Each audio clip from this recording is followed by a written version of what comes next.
Cominciamo dall'impasto. Ho lasciato scolare la ricotta su di un colino per almeno 2 ore, meglio ancora per tutta la notte. Ora la setaccio in ciotola, aggiungo il parmigiano, sale e uova che sbatto leggermente. Lavoro bene l'impasto per renderlo omogeneo e fine.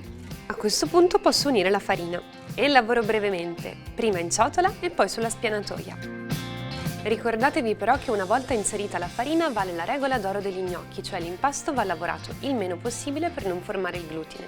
Mi aiuto con uno spolvero di semola e formo un panetto. Formo un filoncino di 1,5 cm circa di diametro e poi con un tarocco formo gli gnocchi. Come condimento prepariamo un buon sughetto di pomodoro. Faccio soffriggere uno spicchio d'aglio in un bel giro d'olio.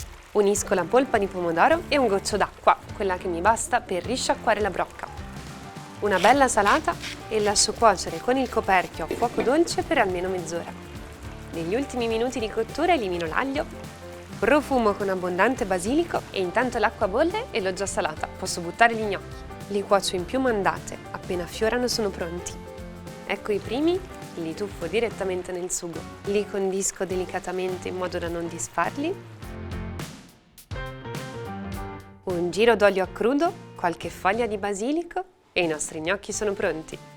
Buon appetito!